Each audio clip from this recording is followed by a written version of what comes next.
तो आज हम नया चैप्टर शुरू कर रहे हैं मैथमेटिक्स में, सारणिक, आरबीएससी क्लास 12 के लिए। सारणिक, सबसे पहले आव्यूह और सारणिक में अंतर क्या है। हमने पहले टॉपिक किया था आव्यूह और अब हम जो टॉपिक करने वाले हैं वो है सारणिक। तो आव्यूह क्या था? एक आंकड़ों का व्यवस्थित रूप था। हमने दिए गए आंकड़ों को पंक्ति और स्तंभ के रूप में लिखकर एक सुव्यवस्थित रूप बनाया था, जिसे हमने क्या कहा था? आव्यूह। अब इस आव्यूह में और सारणिक में एक अंतर ये है हमारे पास कि आव्यूह जो है वो किसी भी कोटि का हो सकता है, यानी इसमें कोटि जो है वो 2x3 भी आ सकती है, 2x2 भी आ सकती है, 3x3 भी आ सकती है। लेकिन सारणिक के अंदर जो कोटि होगी वो हमेशा वर्ग आव्यूह ही प्राप्त होगा, वर्ग आव्यूह के अलावा और कोई प्राप्त नहीं होगा। अर्थात सारणिक हमेशा एक वर्ग आव्यूह का प्रकार है। हम ये कह सकते हैं कि सारणिक से हमेशा एक वर्ग आव्यूह ही होगा। उसके बाद में हमारे पास दूसरा अंतर इसमें आव्यूह में और सारणिक में है कि इसका कोई निश्चित मान प्राप्त नहीं होता। निश्चित मान ये सिर्फ एक व्यवस्था है जिसकी सहायता से हम सिर्फ तुलना कर सकते हैं। आव्यूह की सहायता से हम कोई निश्चित संख्यात्मक मान प्राप्त नहीं कर सकते, जबकि सारणिक से एक निश्चित मान प्राप्त होगा, हमें एक निश्चित संख्यात्मक मान हमें मिलेगा इससे। तो एक निश्चित मान प्राप्त करने के लिए, एक रिजल्ट निकालने के लिए हम सारणिक का उपयोग करते हैं, जबकि आव्यूह का उपयोग सिर्फ तुलना करने के लिए किया जाता है। दूसरा, इसमें हम पंक्ति या स्तंभ में, जैसे हमने परिवर्त ज्ञात किया था, अगर परिवर्त ज्ञात करते हैं तो हमेशा एक नया आव्यूह प्राप्त होगा, जबकि सारणिक में ऐसा कोई संभव नहीं है। अगर आप परिवर्त करके भी सारणिक का मान निकालेंगे, मान समान रहेगा, उससे कोई प्रभाव नहीं पड़ता है। अर्थात सारणिक जो है वो एक आव्यूह का ही प्रकार है, लेकिन आव्यूह से कुछ अलग है। क्या अलग है उसमें कि एक तो एक इसका निश्चित मान प्राप्त होगा, एक सिर्फ वर्ग आव्यूह ही होगा ये, और एक हमारे पास इसमें चाहे किसी भी पंक्ति या किसी भी स्तंभ के सापेक्ष इसका मान ज्ञात कीजिए, मान समान प्राप्त होता है, मान में परिवर्तन नहीं होता। जबकि आव्यूह में अगर पंक्ति और स्तंभ में बदल देते हैं तो एक नया आव्यूह प्राप्त हो जाता है। ये हमारे पास कुछ अंतर हैं। अंतर हमारे पास एग्जाम पर्पस के लिए तो इतना इंपॉर्टेंट नहीं है, लेकिन हमें पता होना चाहिए कि आव्यूह और सारणिक में क्या अंतर आ रहा है। उसके बाद में हमारे पास सारणिक को, जैसे इसमें आव्यूह को बड़े अक्षर से लिखते थे। आव्यूह को हम जब भी व्यक्त करते थे तो अंग्रेजी का बड़ा अक्षर लिखा जाता था। सारणिक को लिखते वक्त अंग्रेजी के बड़े अक्षर के बाद एक दो स्ट्रेट लाइन, खड़ी लाइन लगा देते हैं, जो सारणिक को व्यक्त करता है, और इसे हम पढ़ते हैं सारणिक ए या आव्यूह ए की सारणिक। इसका एक और विधि भी है हमारे पास, डेल्टा के रूप में भी इसको व्यक्त कर सकते हैं।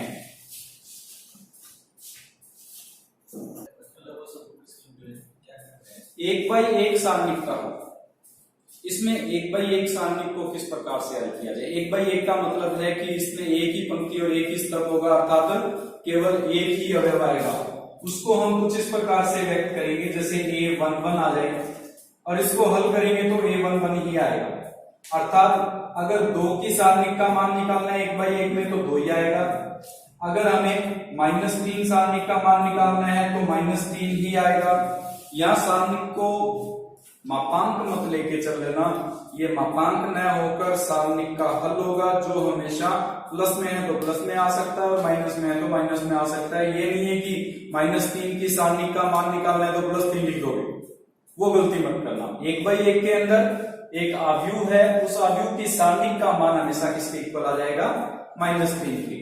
इसी प्रकार से अगर 2x2 आव्यूह को हल करना है या 2x2 कोटि की सारणिक का हल करना है, तो 2x2 कोटि की सारणी का हल हो जाएगा हमारे पास।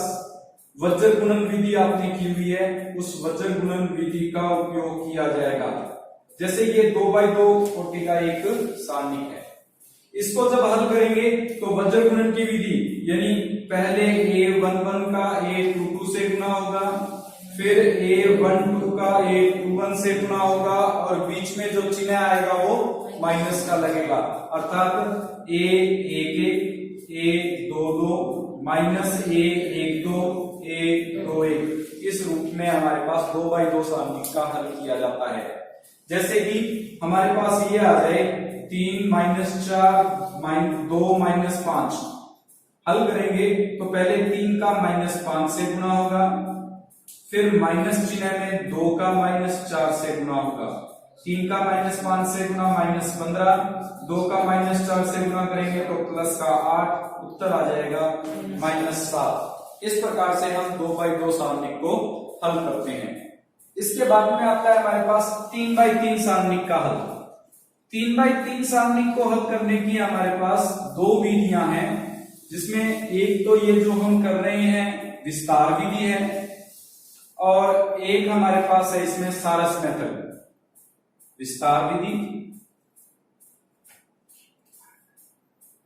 और दूसरी हम करेंगे इसमें सारस मेथड, सारस विधि कहते हैं। अब इन दोनों विधियों में से विस्तार विधि का उपयोग ज्यादा करते हैं।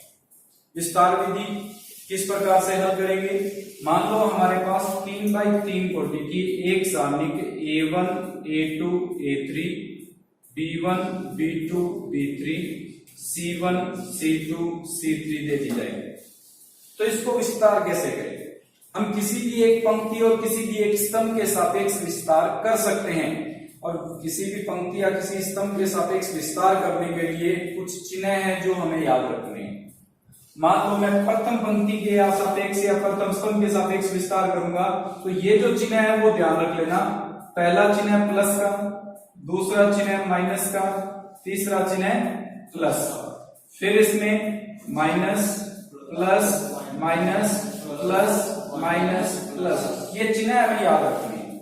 आप चाहे किसी भी पंक्ति या किसी भी स्तंभ के सापेक्ष विस्तार कीजिए, इनका हल सेम आएगा, उत्तर समान आएगा, कोई परिवर्तन नहीं होगा। केवल जब विस्तार करेंगे किसी भी पंक्ति या किसी भी स्तंभ के सापेक्ष, तो जिस अवयव को लेके चलेंगे उस पर जो चिन्ह है उसके अनुसार हम उसको व्यक्त करेंगे। जैसे अगर किसी अवयव पर माइनस का चिन्ह है तो इसका मतलब उस अवयव का चिन्ह बदलना है। अगर प्लस का चिन्ह में है तो माइनस कर दोगे, और माइनस चिन्ह में है तो प्लस का कर देंगे। अब अगर इसका विस्तार करें, मान लो मैं प्रथम पंक्ति के सापेक्ष इसका विस्तार करता हूं, तो प्रथम पंक्ति में मैं a1 लेके चलता हूं। a1 के अंदर जिस पंक्ति और जिस स्तंभ में ये अवयव है उसको छोड़ दिया जाएगा। अब अगर इस पंक्ति और इस स्तंभ को छोड़ दूं मैं, यानी पहली पंक्ति खत्म हो गई इसमें और पहला स्तंभ खत्म हो गया एक तरह से, बाद में क्या बचा दिखाई दे रहा है हमें, जो भी हमारे पास 2x2 का अवयव बच रहा है या 2x2 की सारणी बच रही है उसको एज इट इज लिखेंगे। ये जो चिन्ह लगाए हैं जब विस्तार में उस अवयव का उपयोग करेंगे सिर्फ तभी उपयोग में लेना है, सारणी के अंदर जब 2x2 में परिवर्तित करेंगे तब उपयोग में नहीं लेना, तब एज इट इज जो संख्या दी हुई थी वो ही लिखनी है। इसी प्रकार माइनस का a2, अब माइनस a2 का मतलब प्रथम पंक्ति और दूसरा स्तंभ खत्म करना है। मान लो मैंने प्रथम पंक्ति और दूसरा स्तंभ खत्म कर दिया, तो यहाँ पे दिखाई दे रहा है b1 b3 c1 c3, यहाँ पे लिख दिया जाएगा b1 b3 c1 c3। इसी प्रकार a3 को लेके चलेंगे, प्लस का साइन है, तो a3 जो मतलब हो गया कि प्रथम पंक्ति और तीसरा स्तंभ खत्म हो जाएगा। इससे हमारे पास जो दिखाई दे रहा है वो है b1 b2 और c1 c2। इसके अनुसार इसको हल करेंगे। अब जो 2x2 की सारणी का हल था सेम उसी प्रकार से इसका हल हो जाएगा। इसको हल करते वक्त इसका इससे गुना, यानी b2 c3 minus b3 c2 minus a2 b1 c3 minus b3 c1 plus a3 b1 c2 minus b2 c1। इस प्रकार से हम किसी भी 3x3 की सारणी का हल करते हैं। ये मैंने पहले पंक्ति के सापेक्ष विस्तार किया है। आप चाहे कोई भी पंक्ति या कोई भी स्तंभ के सापेक्ष विस्तार कर लें, इसका उत्तर समान आएगा, इसमें कोई परिवर्तन नहीं होगा। ये नोट करो। अब विस्तार विधि के अंदर एक उदाहरण लेके चलते हैं। इसके अनुसार हम पहले पंक्ति के सापेक्ष विस्तार करेंगे, फिर स्तंभ के सापेक्ष विस्तार करके देखेंगे, उत्तर दोनों का समान आएगा। यानी आप किसी भी पंक्ति या किसी भी स्तंभ के सापेक्ष विस्तार करेंगे, उत्तर समान रहेगा। इसको एक उदाहरण द्वारा समझ लेते हैं। जैसे एक सारणी दे दी जाए 1 2 3 5 4 2 1 3 5 और हमें इसका विस्तार करते हुए हल ज्ञात करना है। तो विस्तार करते हुए हल करने के लिए सबसे पहले मैं इसमें पहली पंक्ति के सापेक्ष विस्तार करूंगा और फिर उसको दूसरे स्तंभ के सापेक्ष विस्तार करके बता दूंगा। इसलिए मैंने सिर्फ पहली पंक्ति और दूसरे स्तंभ के ऊपर ही चिन्ह लगाकर व्यक्त कर लिए हैं। अब इसको हल करते हैं। पहले पंक्ति के सापेक्ष कर लेंगे। अगर पंक्ति के सापेक्ष करेंगे तो 1 लेके चलेंगे। 1 का मतलब है ये पहली पंक्ति और पहला स्तंभ हमारे पास कवर हो जाएगा, विलोपित हो जाएगा। जो दिखाई दे रहा है वो है 4 2 3 5। वो जो चिन्ह फिर कह रहा हूं मैं कि प्लस माइनस के चिन्ह लगाए हैं, वो बाहर जब अवयव लेंगे, इन अवयवों को व्यक्त करेंगे तभी उनका उपयोग करना है, अन्यथा एज इट इज रखना है, कोई परिवर्तन नहीं करना। फिर ये 2 प्लस का है, ऊपर माइनस लगा हुआ था इसलिए -2 लेके चलेंगे। -2 लेंगे तो ये स्तंभ और ये पंक्ति 5 2 1 5। फिर +3 इसके अंदर आ जाएगा हमारे पास 5 4 1 3। हल करेंगे, पहले 1 लेके चलेंगे तो 20 - 6, इस 5 का 4 से, 3 का 2 से, माइनस का चिन्ह लगना है बीच में। फिर -2 लेके चलेंगे तो 25 - 2, फिर 3 लेके चलेंगे तो 15 - 4।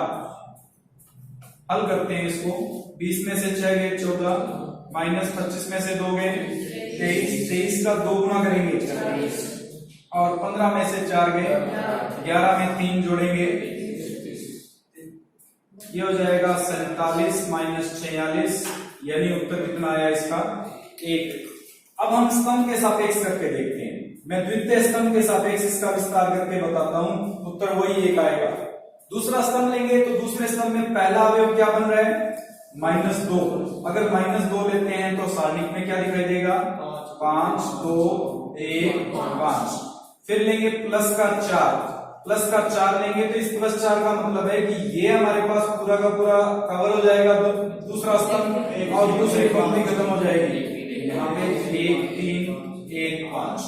उसके बाद में हम लेके चलते हैं -3, जिससे हमारे पास आ जाएगा 1 3 5 2।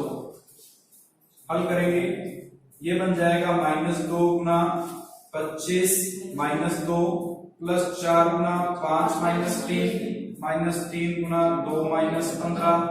और हल करें तो -2 गुना 23 प्लस 4 गुना 2 -3 गुना -11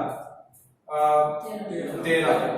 हल करेंगे, माइनस का 46 प्लस का 4 दूनी 8 और प्लस के ही 39। हल करेंगे तो 47 - 46 प्राप्त हो रहा है जो 1 है। अर्थात किसी भी पंक्ति या किसी भी स्तंभ के सापेक्ष आप विस्तार कर लीजिए, हल कर लीजिए सारणी को, हमेशा उत्तर समान आएगा, कोई परिवर्तन नहीं होगा।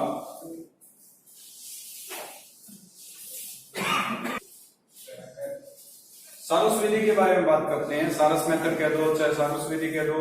इसके अनुसार हमारे पास सबसे पहले जो सारणिक है, जैसे हमारे पास ये सारणिक है जिसका हल हमें ज्ञात करना है A1 A2 A3 B1 B2 B3 C1 C2 C3।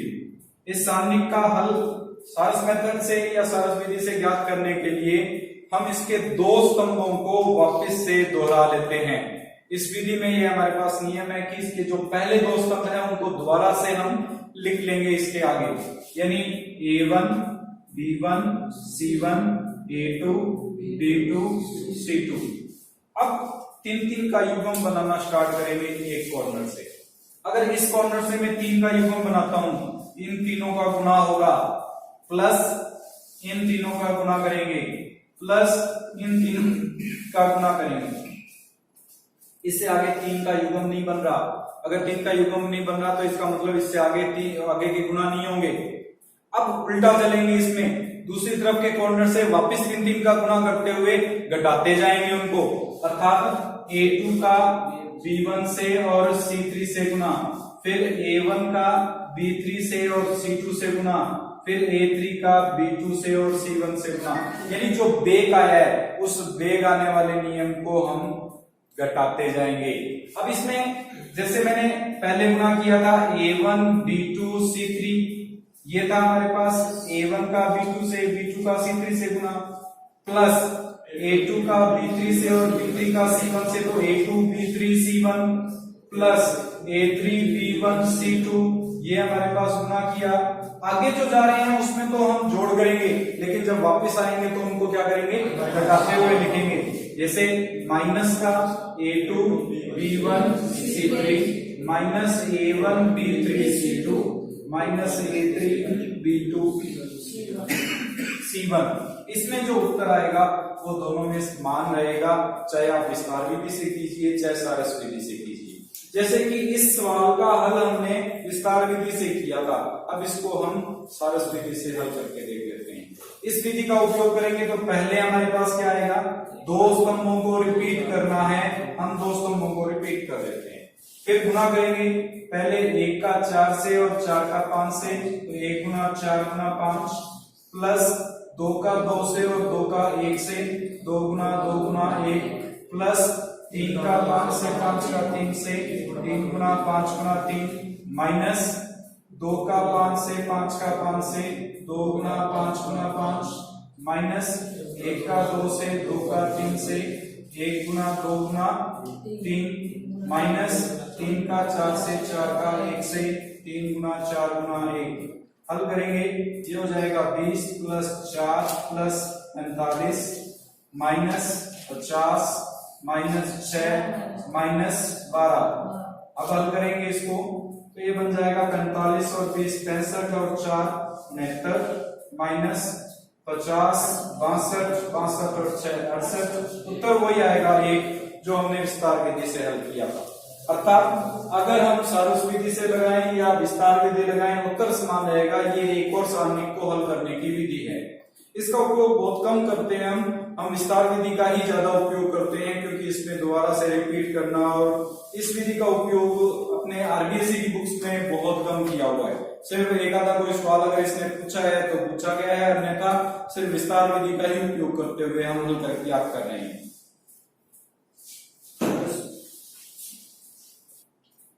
अभी अभी हमने सारणिक का हल याद करना किया था। इस सारणिक का हल 2x2 में या 3x3 में हो तो उसका हल कैसे प्राप्त करें, उसी पर आधारित कुछ सवाल हम लेके चल रहे हैं। जिसमें सबसे पहले सवाल दिया हुआ है कि सारणिक k 2 4 - 3 बराबर 0 हो तो k का मान ज्ञात कीजिए। सारणिक को 2x2 का हल करने के लिए जैसे हमने नियम लगाया था, यहाँ पे k 2 4 - 3 बराबर 0 दिया हुआ है, अचर गुणन विधि का उपयोग होगा। इसका मतलब -3k -4 × 8 बराबर 0 हो जाएगा, जिससे -3k बराबर 8 और k का मान आ जाएगा -8/3। इस प्रकार से हम इस सवाल को हल करेंगे। कुछ इसी प्रकार से अगर दूसरे सवाल को देखें तो दूसरे सवाल में भी इसी प्रकार का मान दिया हुआ है। यह है x y 2 4 बराबर 0। अगर इसको हल करते हैं तो ये बन जाएगा 4x - 2y बराबर 0। जिसको हल करेंगे तो 4x बराबर 2y आ जाएगा, और इसको आगे हल किया जाए तो x/y बराबर आ जाएगा 2/4। अगर 2/4 को हल करेंगे तो x अनुपात y का जो मान है वो 1:2 या 1/2 आ जाएगा, जिसको हम x अनुपात y बराबर 1:2 लिख सकते हैं, जो कि इस दूसरे सवाल का हल होगा। सिंपल से सवाल है जिसमें हमें 2x2 की सारणी को हल करना है।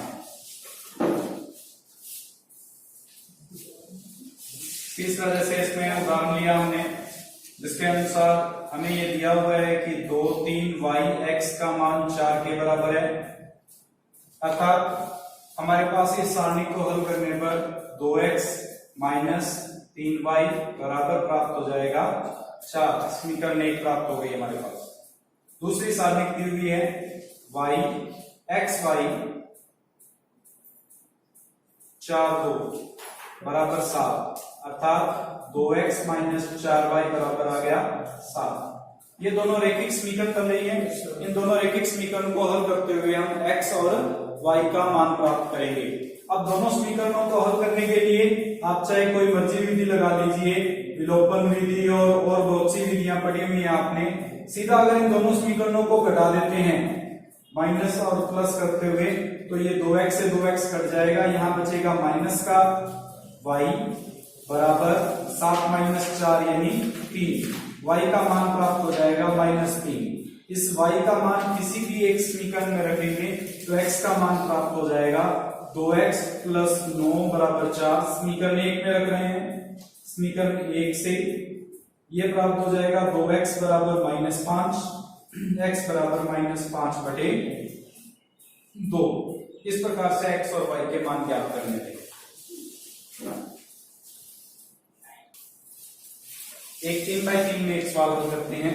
हमें सिद्ध करना है एक सारणिक 1 a b minus 1 c minus b minus c 1 बराबर 1 plus a square plus b square plus c square के।